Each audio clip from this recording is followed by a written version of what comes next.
All right, General, let's get into it here. We're in the break between minicamp and training camp.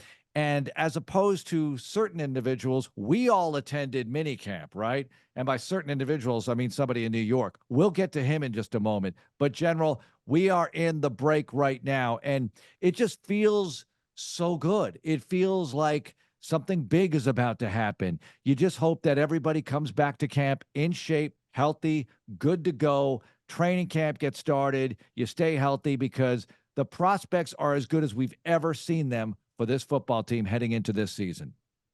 Yeah, people are more fired up, of course. Everybody nationally loves the Texans.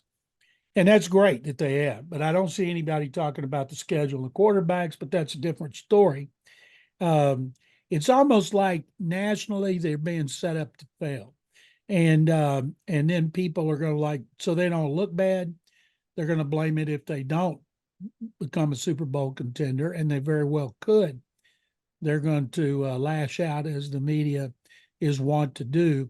And one of the things that I took away from the offseason program, you can't hit, so you can't tell anything about the linemen or the running backs unless Joe Mixon's running a pass route. But it was C.J. Stroud, and was the receivers, and was the defensive backs. And I'll be shocked if Kamari Lassiter's not starting that first game at Indianapolis, because the kid looked good. And because they brought in so many new defensive players and really only one offensive starting job's up for grabs, left guard. But on defense, I'm writing a story right now for HoustonTexans.com, should be posted later today and tomorrow, about the defensive line. You don't see teams set franchise records for sacks and improve from 32nd to 6th against the run, and then make 3 changes in the starting defensive line. But that's what they chose to do. They could have kept Jonathan Grenard for what they gave to Neil Hunter, but they wanted Hunter. They didn't have to trade Malik Collins to the 49ers for a 7th-round pick, and they did. And they made Sheldon Rankins a good offer, $2 or $3 million raise, but the Bengals gave him, I think, a $4 million raise. So they could have kept those guys, but in their place, at least in passing situations, they're going to have Daniil Hunter, Danico Autry, and I'm not sure who that other inside guy will be in passing situations. I'd kind of like to see Khalil Davis get a lot of playing time, because he should be better, and he made some big plays last year. So I'm writing that, and then next week I'm going to have one.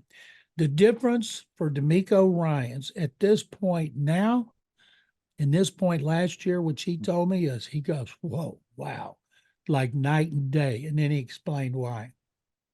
Okay, I'm going to ask you guys a question, both of y'all. Both of y'all have got to answer this. Now, next week, you're going to hear In the Lab podcast with Drew Doherty and myself, and we got really in the lab with this one. We got real geeky.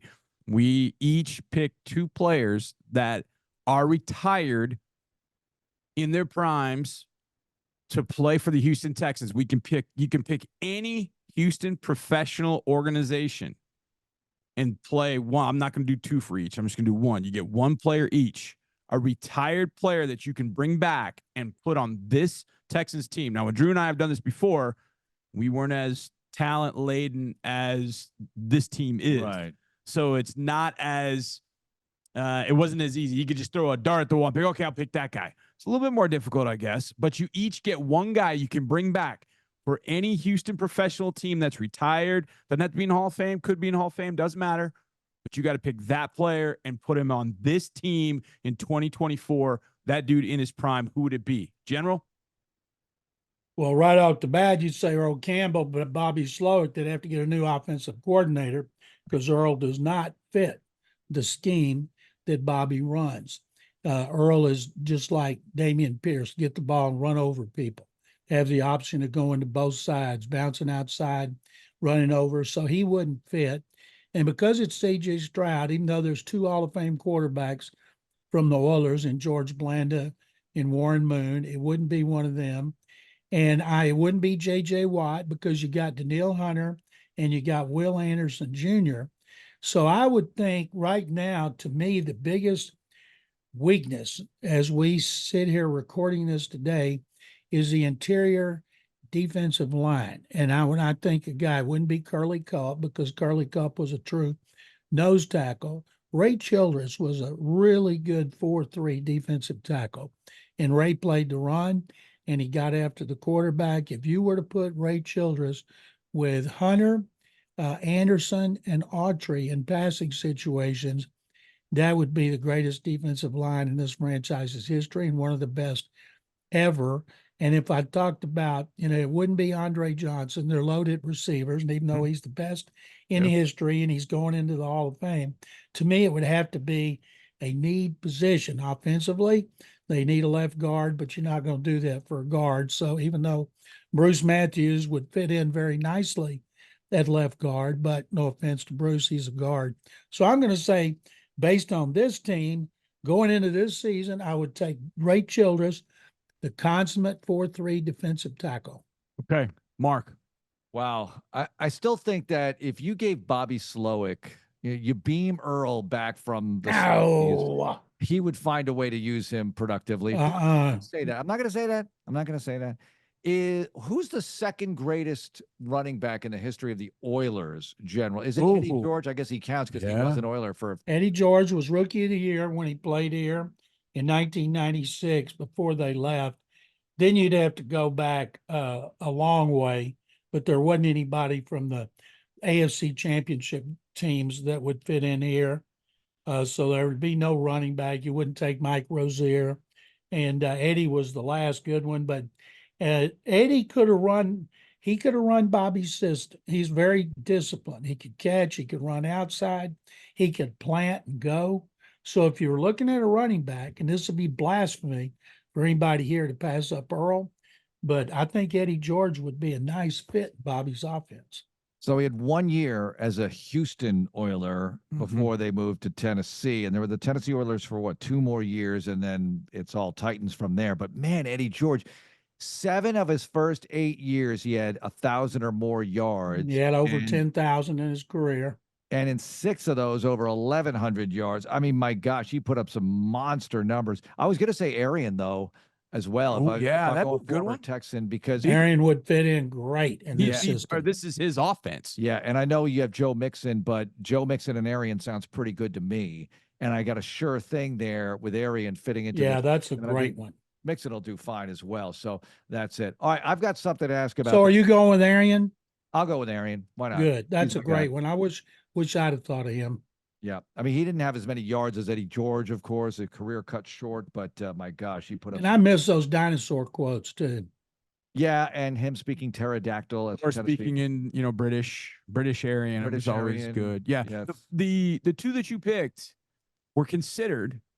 One of them was not.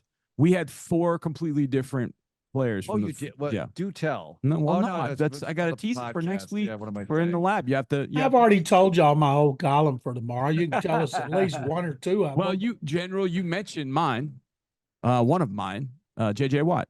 Okay. I went with Watt because I Pretty figured obvious. you can play him inside. You could still get him. I know he doesn't want to be inside full time. He hated playing inside. He doesn't want to play inside all the time. But in pass rush situations, he got a number of his sacks in 2022 when he went inside and he was playing against guards and he was just working them. My other one was, you guys talked about it, interior offensive lineman, and you kind of mentioned Bruce Matthews. I went a different direction. I went with Wade Smith because I felt like with Wade, you got agility, you got smarts, but also I knew that in a locker room, Wade, I think, would be a really good fit for this team. So I went with Wade Smith, Pro Bowl left guard. Over Bruce. Wade over 2 Hall of Fame guards. Yeah, because I know Wade, so Okay, I wanted. I know. Very favorite. I don't know Bruce. I mean, Bruce Matthews is arguably, well, he's certainly the greatest offensive lineman in history because he went to Pro Bowl at 3 positions and started the equivalent of a full season at all 5. I just also to left guard is that position, and that was what Wade played, and so it just kind of all fit for me in some respects. So I went with Wade Smith. I like Wade. Well, that's all right. All right, let's talk about defense for a moment, because I look at last year's numbers, and we were talking about this the other day in a different context, that the Ravens, #1 defense last year in points, Chiefs second, Niners third. Texans finished up at 11th in points per game allowed, 14th in yards, right? So dramatic improvement over 2022 and 2021. We all know that. Now, some of the losses, Steven Nelson, Jonathan Grenard, Blake Cashman, Malik Collins, Sheldon Rankins, Denzel Perriman. Those are the biggest ones, right, Johnny? I know there are some others. Yep. I don't consider them losses if they let people go. I know. If they I'm just chose saying not to bring them back. they're not back. For whatever reason, Yeah. they're not back. Now, here come in Daniil Hunter, Danico Autry, Tim Settle, Aziz Al-Shire, Foley Fatakasi. I'll include Kamari Lassiter based on his nice showing so far. Even though he's a rookie, he looks pretty good. And then you look at Jeff Okudah, CJ Henderson. So those are the additions.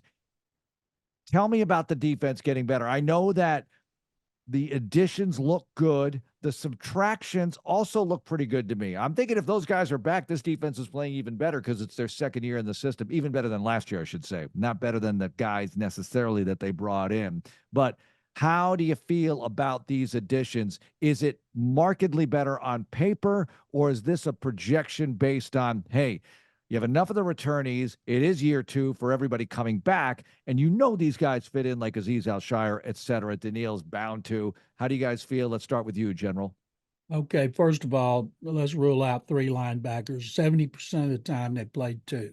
That means Christian Harris and Al-Shire. And which is one of the reasons they didn't pay Blake Cashman what he got. They knew they were going after Al-Shire. And then Henry Toa, or as I listen to NFL radio, they call him Henry Tutu. Henry Tutu, he should be better. And so that's 3. And then they have some more. And then when you have Daniil Hunter with 16.5 sacks and Danico Autry, what do you, 11 and a half? That's more than all 3 defensive linemen they chose not to re-sign or traded. And so I think they are better off.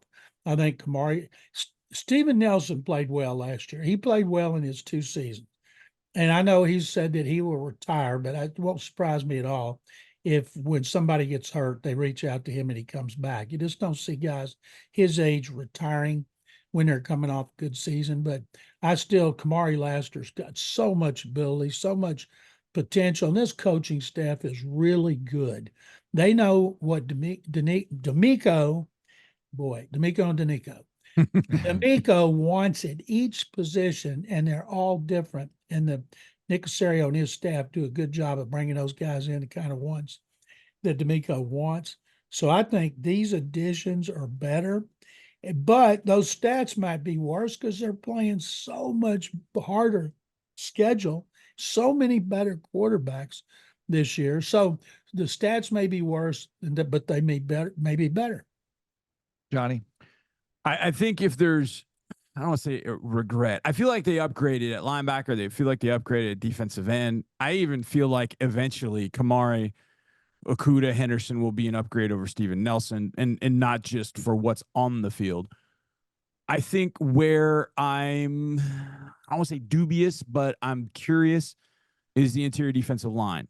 I would have liked to have had either Malik or Sheldon come back because we know what they can do in this defense, and we know how disruptive those 2 were, whether they were together, either way, whether together or one was on the field, the other wasn't, vice versa. That's the only one where I go, okay. But what they've traded up for in some sense is size. Settle's massive. Fatakasi's massive. They've got 15, 20 pounds on Sheldon and Malik. So they're going to be bigger. And when they need to get to a pass rush, guess what? They don't have to have those guys in the field. They can put Autry and, leave one on the field. They could put Autry and Heinisch, Barnett, Autry and Khalil Davis, Autry and J.J. Watt. I mean, they can do a lot of different things with the 4 that they have up front. I snuck that in. Nobody said anything. Yeah, but I think I thought you just screwed up and I wasn't going to bring it up. Yeah, no, I did that on purpose. I think that group is just a little bit, I don't know. I'll believe it when I see it with that group. I was a huge fan of Al-Shire. I love Daniil Hunter. Kamari Lassiter, I had him at 40-something in the draft. I was a big fan of his and have been an even bigger fan for what we've seen OTA's minicamp. I told people, do not get lost in the whole speed thing. Yeah, but he ran 4.65. Well, that means this. You know what it means?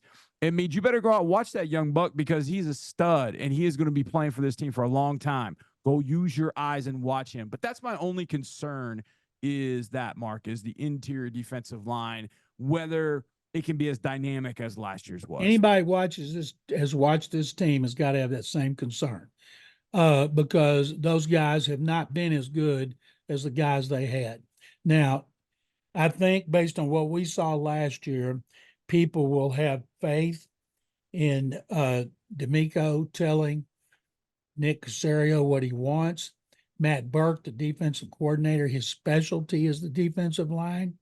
And if they wanted Settle and Folacasi, then and Caserio got them, then I think they deserve the benefit of the doubt. But I'm like you, and I think everybody else. If you look at the defense, the interior, and maybe they only play rundowns and they'll be better against the run. You know, they would have been third if they hadn't let John Taylor run all over them again. And so maybe they're looking and they go, okay, well, these two guys, Settle and Folacasi, you're not going to let Taylor run wild. And so I'm guessing they'll be better on the pass rush, and they might be as good against the run or better. But the key is, you know, they're playing such great quarterbacks. Yeah, and they need to get after them, but teams are going to run the ball if they possibly can, so we'll see how they handle it. All right. I got a question for y'all. Okay. Take one player each who didn't do much last year, could have been on the practice squad, could have been a low draft choice, somebody that was here last year who, like nobody thought anything about Khalil Davis this time last year. 2 years ago, nobody thought anything about Kurt Hinish.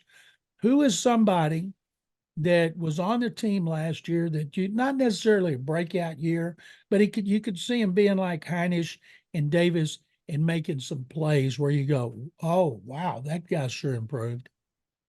That's a tough one because you mentioned some of the guys that I would pick because you can't count Khalil Davis in this category. It's got to be somebody who basically comes out of nowhere. Somebody like him, what he did I'll let last you go year. first. I've got to be ready emotionally for this answer. Yeah, it's almost kind of the question I was going to ask, and I asked Mark this the other day, kind of the most important non-starters on this particular team, because, you know, look, we know for the most part what the starters are going to be. I think I'm going to take a wild hair in this one, and it all comes down really to whether he's healthy or not, because he just hasn't stayed healthy his first 2 years. But when he is on the field healthy, he can be your Y in-line blocker, and that's Tegan Quatoriano. But he just can't stay healthy, John. That's the only thing is he's played – I mean, he hasn't played a ton of games. He's probably played not even a full season of games over his first 2 years. But if Quatoriano can stay healthy consistently, we all talk about all the different tight ends that are in that group. Quatoriano is the one who could block or should be able to block. And for that reason, I think he's got an opportunity to be part of a Boots keeper package like we saw in Atlanta. He caught a little keeper, you know, he's dragging across the formation. CJ found him on the bootleg, wide open, but he's got to go up and make a catch, stay on his feet, make a big run, and he can be a problem. As we saw the last game against Indianapolis in 2022, he had a great game catching the football. I think Tegan Quatoriano could be kind of a guy that pops out of nowhere, but he's got to get healthy.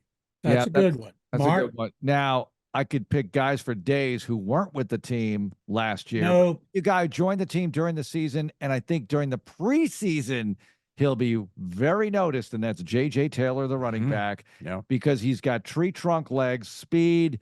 He'll be seen in that third and fourth quarter block of these preseason games. You've got 4 of them. He's going to get a lot of carries. I think he'll be your leading rusher in the preseason, and maybe that's a dubious honor to be Mr. August, but maybe it does well for him because maybe there are injuries or another team if he doesn't stick around here, whatever. J.J. Taylor's my guy early on, and I'm about keeping it in the day. You guys are already projecting into September. I'm just focusing on August. The next game up, baby. I'm about the moment. D'Amico's going to love this. Yeah, he is. Okay, I got one more. That wasn't a question. Who was the guy last year that was the last pick, the corner or safety? Oh, Brandon Hill. Yeah, Brandon Hill. Yeah, Brandon Hill. I've heard that the coaches like him. And so he, you know, he's a guy, there's a crowded secondary, but if a guy makes some plays and impresses them in the training camp, there's a guy, they drafted him for a reason, and this is his chance to step up. And of course, he'd have to play special teams if indeed he were to make the 53. General, what do you have going on HoustonTexans.com? I'm working now on that defensive line story we talked about earlier about making 3 changes in the starting lineup and having a chance to be even better against the run and the pass. We all talk about Danielle Hunter and his 16.5 sacks, but he led the NFL in tackles for loss, which means he plays the run very well. Jonathan Gennard did as well. And I think Will Anderson's going to have a big time breakout year and become a double figure sack guy every year. And with Hunter over there and Autry rushing from the inside in a 4-man front, you can't double both ends. That's going to be a great thing to watch. A lot of 3-step drops. And then I'm going to do this one on D'Amico a year later, how much more comfortable he is and how much more he knows about being a head coach. Love it. General, thanks so much for the time as always. My pleasure, guys. Thank you very much, and good luck with the book sales. Thank you, General. Coming up, who's better? We've got 2 Texans in a dogfight they don't even know about. A Trevor Lawrence question because Johnny loves them so much. And more, who's got a better career questioning because that was so popular the other night. It's Texans Radio.